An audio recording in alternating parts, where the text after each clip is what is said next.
unpack. We unpack. We unpack. Coming to you live. Boxing Ego unpack. Yeah. We unpack. We unpack. We unpack. Coming to you live.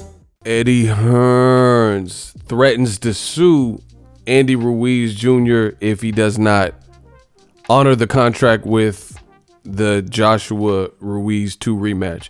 What up, Fight World? It's your boy Ego, and I'm back with some more boxing. Make sure you smash the like button. Also, subscribe to the channel for the latest and greatest in boxing. If you want to become part of the gang notification gang, please hit the bell icon. Shout out to the super chats, channel donations, the Venmo donations, and the Patreon family. We working. More trouble under paradise. You know, this situation is getting real messy real fast, and Andy Ruiz finally broke his silence. I did a video about it. Check it on the channel. It's called Andy Ruiz Breaks Silence. Says he's not fighting in Saudi Arabia. So he did an Instagram live, and the fans obviously were trying to figure out what's going on because we haven't really heard a committal from Team Ruiz or PBC that Ruiz will be fighting in Saudi Arabia. They keep saying they're down to fight Joshua in a rematch. That's not the problem. But it sounds like he wants more money, which, you know, it's not. Sounds like he does want more money. And that has been confirmed by Eddie Hearn in various interviews you can find floating around the net. But beyond that, I don't know that they like the location. And it seems like Eddie Hearn, he's been gung-ho and just telling people, hey, December 7th, Saudi Arabia, we're going to set history. But it doesn't sound like he has Ruiz's team's buy-in. In that Instagram live, Ruiz says, we got the real news coming soon. The fight is going to happen soon. It's going to happen, and it's going to be on our terms and my team's terms. We're going to bring it back here to the United States. I don't have no protection over there. And he also said something about, he said the U.S. wants to, and then he cut himself off in this live stream. He said, I can't really talk about it. So I think he's being advised to, you know, kind of keep quiet, don't spill the beans. And it looks like Team Ruiz feels they have some type of advantage to maybe get out of the Saudi Arabia situation. I don't think they're trying to get out of the fight. I don't think they're trying to avoid Joshua. I don't think Andy Ruiz is afraid of Joshua. You know, that wouldn't really make sense. If you look at it, look at the terms he took the first fight. 5 weeks notice, ill time to prepare for a guy who's supposed to be, you know, looks like a bodybuilder, 6'6", much bigger than him, had a 10-week camp. I think Joshua said he trained for 16 weeks in his vlog. So, you know, had a full camp, looks the part, and was undefeated, gold medalist. If Andy Ruiz was a scary person or scary individual, he wouldn't have took the fight, you know, on short notice, period. So I don't think it has anything to do with that, but I think they're just playing the field. And they know that Ruiz is blown up since befuddling Joshua and dethroning him. And now they're trying to capitalize, and Eddie Hearn is trying to do the opposite. Eddie Hearn is trying to hold him to something he signed, and knowing that it's a raw deal, basically. Eddie Hearn says in the interview, and I quote, "They are contractually bound for the rematch. There are no conversations between the two teams about not doing the fight. I don't perceive a problem. He, being Andy Ruiz, signed a contract with us that he was absolutely over the moon with, that gave him the opportunity of a lifetime. He will 100% honor that contract." Right? He also goes on to say, Eddie Hearn says, Andy Ruiz, is his choice is to have a legal battle that could put him out of boxing for years, or to defend his belts for a lot of money against a guy he has already beaten. There isn't any doubt he will take the fight. So once again, Eddie Hearn threatening to sue somebody. This is becoming farcical, and this looks really bad, really on behalf of Anthony Joshua's side, Eddie Hearn's rematch room. Because rematch room, since they came in, and Eddie Hearn particularly, he came in boastful, said he was taking over America, and the American takeover, American promoters would have to get out of his way and watch out. This has been horrible. Now we're hearing that he's being linked to possibly trying to help stage Logan Paul versus KSI.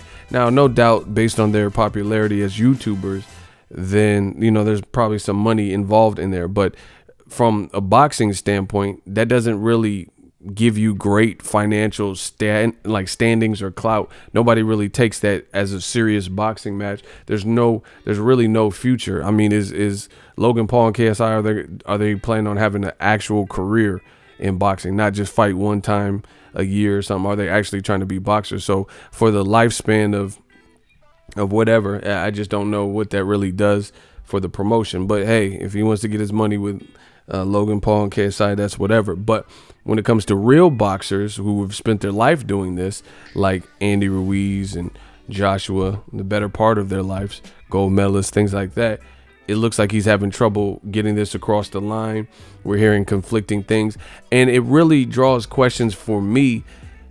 Andy Ruiz sounds all too confident that he can get out of the Saudi Arabia situation. So I really feel like his people are advising him, like, chill, we got this. You know, we have ways around this. And I think he has a good team. Al Heyman, been in the business. And I think they were going over the fine print and, you know, people who are well versed with laws and seeing what they can and can't do. Saudi Arabia is a location not known for hosting major boxing events. Eddie Hearns' claim to fame is that, you know, it's going to be historic, and so many people talked about the idea of fighting in Saudi Arabia, but that's neither here nor there because no major fight has happened over there, right? People also have questions on the drug testing. You know, what are the commissions? Who are the judges? Is the venue built? It doesn't sound like it's built. You know, this whole thing is really making Rematch Room and Eddie Hearns look bad. It looks like he's trying to pacify people and make people feel that he has everything under control, but it doesn't sound like they have everything under control. Again, we will wait and see to find out what the end conclusion is, but he keeps saying that he's going to sue, and Ruiz signed a contract. Yes, Ruiz signed a contract, and he's saying he was over the moon, but yeah, a lot has changed since then. You get what I'm saying? And we all know that this new contract or this new fight represents a lot more money. And if he commits to what he previously signed for, that's a one-sided affair because of Andy Ruiz, this fight has now become something global. Joshua didn't really do much in the first fight, you know, other than get knocked down and quit, right? He didn't have a good showing at all. So we know that Andy Ruiz has this newfound star power. And if anything, previous Joshua fans or, you know, people who like Joshua, they want to see if he can redeem himself. That's what this is about. If there were no, like, let's just go hypothetical. If there was no rematch clause attached to this, and this was just a fight that you watched on TV, no champions or anything like that, would anyone want to watch a rematch based on the outcome of this fight? The answer would be no. I'm listen again. If there were no champion versus challenger and this was this and that, if you just watched this fight for what it was from round one, the opening bell, watching Joshua walk out and look all shook and spooked, if you just watched it from round one to round 7 or whenever it ended, would anyone be clamoring for a rematch? No, because it was a one-sided affair on the behalf of Andy Ruiz dominating Joshua. The only reason we're interested is because people felt like this wasn't supposed to happen.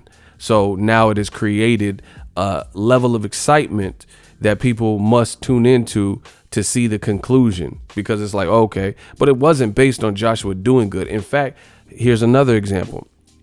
If Anthony Joshua had said, hey, you know what, I got to build myself back up, which is reasonable. You know, him pushing the rematch clause is do or die, all or nothing. And we'll get to that in a second. But if he said, hey, I'm going to take a tune-up because that was a nasty spill that I took, and I want to build myself up, build my confidence back up, like I've said, and Wilder, and a lot of people who have commented, like, hey, this is a dangerous fight to go back in. You know, Tyson Fury just did an interview. He said 1,000,000% Andy Ruiz is going to beat him again in a rematch. But whatever. They're pushing for the rematch. They're trying to get that power back and prove this was a fluke, whatever. But the bottom line is this. Outside of the fact that no one would even be, if this wasn't an issue of an upset, a massive upset and champion versus challenger, no one would even have interest in seeing this fight based on how the first fight played out. But beyond that particular point, you got to look at it like this. If Joshua decided to take a tune-up, his stock has taken a major hit his next fight wouldn't be that big. So you got to pay like you weigh. The reason his next fight is big is because it's the motherfucker who destroyed you and obliterated you. If Joshua went on to go fight a domestic level person based on how he looked in his last fight, how he lost, the fact that he has no titles anymore, then his next fight wouldn't be that big. Like, let's say Joshua fought Erkan Tepper to build his confidence back up, or David Price or whatever. That shit wouldn't be that big, you know. Gary Cornish, you know, that type of guy again. Those fights wouldn't be that big if he took a tune-up fight. So you got to pay the man. You got to pay Andy Ruiz. Eddie Hearns knows he's wrong, and they're trying to hold him into some contractual bullshit. And, you know, Al Heyman, Team Ruiz, they're not dumb. They see the growth of Andy Ruiz. Yeah, they signed under 5 weeks. They signed to this in the rematch because no one knew how it would play out. But seeing how well Andy Ruiz did and how he's blossomed as a star and, you know, got a lot of fans behind him, they want that to be revisited. And I don't blame them. You know, they're saying that this fight could be worth, you know, the Saudi Arabian tycoons or whatever organizers have put up $40 to $84 million, you know, plus rights fees from DAZN and Sky Sports. There's a lot of money in this fight. Why the fuck would Andy Ruiz want to get $9 million? Because before he beat Joshua, he locked into that. So, you know, all in all, the world knows. And, you know, Eddie Hearns already been hit with karma several times with like the Dillian White PED fail. We still don't have a B sample. So this is just a bad look, especially if Andy Ruiz, his team prevails and they end up playing chess, not checkers, and getting the fight relocated based on, you know, security hazards or whatever their game plan is to breach the contract. You know, it's going to make Eddie Hearns look real weak because he's out here trying to give Andy Ruiz a raw deal. And it's a battle of the pens. It's a battle of the legal teams, you know, and he's threatening to, this is a bad look. He's threatening to keep Andy Ruiz out of boxing. None of this is necessary. You're that greedy where you don't want him to earn nothing. If he wins, he wins. So another thing to me is this shows a lack of confidence from Team Joshua. They know, especially Eddie Hearns in rematch room, they know Joshua could definitely lose this fight. So they're trying to cash out, make the maximum amount of money that they can and have this mega jackpot.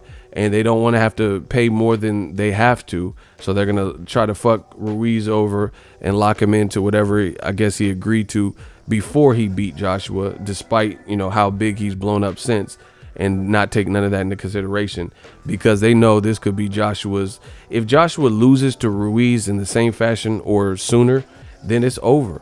He can still fight, but at the end of the day, he's not going to be revered. Joshua was just considered possibly the best in the division. Nobody's going to feel that way if Ruiz does a two-peat, you know, i.e. Tony Thompson versus David Price, i.e. Ward versus Kovalev. That's going to be a major hit to Joshua's stock. Plus, the fact that Joshua is trying to fight in Saudi Arabia, and when he said he wanted to go back to the scene of the crime and said he'll whoop Andy Ruiz in Mexico and Tijuana, this all makes him look bad because they're the ones that they're saying this. Joshua's saying go back to the scene of the crime. Andy Ruiz said, let's fight in New York. Let's fight in Mexico. Joshua's like, oh, whoop him in Mexico. So you could tell immediately who is telling the truth and who's not. Joshua is saying these things. Andy Ruiz is saying, all right, let's fight in the U.S. or Mexico. We can fight anywhere in the U.S. like Vegas, L.A., New York. I'm with it. And Joshua's like, yeah, I want to go to the scene of the crime. Meet with me. You know, oh, I'll whoop him in Tijuana. And then Andy Ruiz is bequesting that from you, and you're not obliging him. So we know who's full of shit in that regard, who really wants it in those particular locations. That's why Eddie Hearns is, you know, roaming around like, oh, we have him under contract. He already signed. We have a signed contract. We can put it wherever we want. Joshua has the final say, you know. So ultimately, this could be a legal battle, and we'll see whose pin game and legal team, you know, works the hardest. But the longer this prolongs, the worse it is for Team Joshua. I keep saying this. To me, Joshua, Andy Ruiz is out here eating Snickers, buying mansions, buying his mama a crib, buying a new car, Rolls Royce, and Eddie Hearn almost sound envious. I seen an interview where he was talking about how Ruiz is buying jewelry and shit. That's none of your concern. If he wants to buy gold teeth, if he wants to buy jewelry, if he wants to buy the Virgin Mary chain, gold chain, that's his business. You want to buy brass knuckles, if you want a Pornhub membership, monthly member, I mean, that's his business. Why you care how he's spending his money? Pocket watching, so I think there's just a lot of fear on behalf of Eddie Hearns. He's not as certain as he should be, because he knows that Joshua could lose. That's why he's trying to rip off Andy Ruiz and hold him to something that was previously agreed. So we're going to see how this all plays out. But I think the longer this goes on, the worse it is. Not really for Ruiz, because again, he's just living life. He's not even supposed to be here technically. He just, got money, spending money, more money than he's used to having in previous fights, stuff like that. He got 2 paychecks this year. He fought Dimitrenko in April, and then he got a bigger paycheck, the $1 million paycheck, versus Joshua a few months later. He had a quick turnaround. So he's probably enjoying life. This is probably his best financial fiscal year that he's ever had in his career. So it doesn't really hurt him. He's the one that has all these newfound fans, wasn't supposed to be here. The Mexican fan base are coming out and saying, hey, you're one of my idols. And, he's living life. Joshua was the one who looked poor, got dropped 4 times, quit, myself, Wilder, other people felt quit. He's the one that has to redeem himself. So the longer this string is out, it doesn't really hurt Andy Ruiz. If anything, he'll get stripped of the titles. You think the fan base, or the Mexican fans, or American fans, or black fan, or whoever that likes Andy Ruiz, you think they're gonna think less of him because of politics getting in the way and he gets stripped of a title? No, unless somebody went in there and kicked his ass, that would hurt his stock. If he gets stripped because of Eddie Hearns trying to rip him off and he's not able to defend a mandatory, we all know Andy Ruiz is down to take the fight, the rematch, but it's just a matter of this legal battle. So I don't think this really hurts Andy Ruiz, but it makes Eddie Hearn look like Petty Hearn. And Joshua, at the end of the day, he's the one that has to get vindication from what happened in the first fight, not Ruiz. Ruiz is good. He's just chilling, He living his best life. It really falls on Joshua. Joshua won potentially overtraining and those types of things. So I really feel like, they should do what's right and pay Andy Ruiz. And really, I think Joshua should fight him where it happened at the very least. Fight outside of your comfort zone, because Joshua's team claims there was no panic attack. Prove it. Fight out of your comfort zone. Go back right where it happened, because it looked like it was a fucking panic attack. The whole team looked solemn, walking out like Joshua was walking out, to the electric chair or some shit. Everyone looked spooked. Everyone looked quiet, and they swear up and down, oh, there's no panic attack. This is all stuff that makes Joshua look bad, because it makes his team look unbelievable. No panic attack, but you refused to fight in New York, but you claimed you would go to the scene of the crime. You claimed there was no Joey DeVecco knockdown in sparring. You claimed that you had a great time in New York. You claimed there was no anxiety or panic attack, or, Anthony Joshua's dad wasn't mad for any other reason other than the living quarters and the chef. So prove all this stuff. Pay the man what he's worth. Conquer your fears, conquer your demons. And if you beat him in New York, you win even tenfold, because people are like, okay, he got that. He came out, went to New York where it happened, and he rewrote history and knocked out Ruiz in New York. But if you fly, go to these different locations and stuff that are more beneficial to the UK, then it doesn't help you as much. That's just my 2 cents. Let me know what you guys think. Drop your thoughts in the comment section. We unpack. So if you enjoyed this video and want more content like this on the channel, you can show your appreciation by going to the PayPal donate button or the YouTube support button, and you can donate any amount that you feel is equivalent to the value of this video. Much more to come. Thank you guys for your support. Boxing Ego, the future of boxing.